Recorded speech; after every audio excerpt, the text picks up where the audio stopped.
ดีขอต้อนรับเข้าสู่บทเรียนแอดวานซ์ของข้าพเจ้าซึ่งวันนี้ข้าพเจ้าจะมาสอนสูตรที่ใช้จำเป็นแล้วก็ใช้หลายที่สุดใน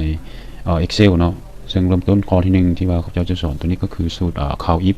s เนาะซึ่ง count if s นี้ผลประโยชน์ของมันก็คือใช้ในการนับจำนวนข้อมูลโดยข้อมูลจะปนกันหลายอย่างเนาะแล้วก็นับจำนวนข้อมูลนี้แล้วก็มันมีหลายเงื่อนไขเนาะเหตุจังใดหั่นข้าพเจ้าจะเป็นให้เบิ่งเนาะ count if s นี่เราจะเริ่มจาก count if s เปิดวงเล็บสังเกตได้ว่าจะเห็น criteria range ก็คือแถวที่ข้าพเจ้าจะนับก็คือแถวนี้เนาะล็อกไว้จุดต่อไปก็จะเป็นcriteria 1 criteria 1ก็คือเงื่อนไขที่1มันซอกอย่างอยู่แถวนี้คือข้าพเจ้าจะซอกก็มากไม้เชอรี่เนาะก็ติ๊กใส่เนาะซอกมากไม้เชอรี่อยู่ในนี้มีจักอันเนาะก็จุด criteria range 2ก็คือแถวที่2มันแถวที่2มันวันที่เนาะ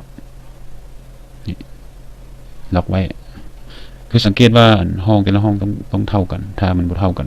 เวลาไล่นะ Excel มันจะสับสนมันจะบ่ฮู้ไล่ให้เนาะโอเคแถวที่2แล้วก็จุดเนาะจุดแล้วจะมีขั้นตอนต่อไปก็คือ criteria 2 criteria 2ก็คือซอกอย่างอยู่ในแถวที่2นี่คือซอกวันที่ปุ๊บเนาะซอกบางไม้เชอรี่ในแถวนี้ในวันที่5สิเดือน7สิติ๊กนี้เนาะฉะนั้นจะสังเกตเห็นว่าแถวเงื่อนไขที่1แล้วเงื่อนไขที่1เนาะแถวเงื่อนไขที่2แล้วก็เงื่อนไข2เนาะหมดทีนี้แล้วก็ปิดวงเล็บโอเคมันจะได้3เนาะวันที่5สังเกตเห็นว่าวันที่5นี้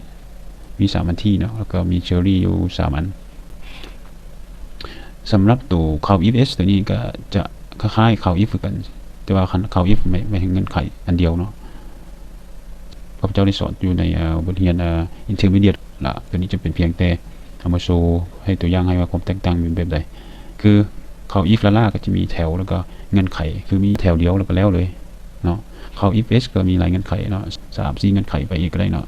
มีสูตร count if เนาะเข้าใจ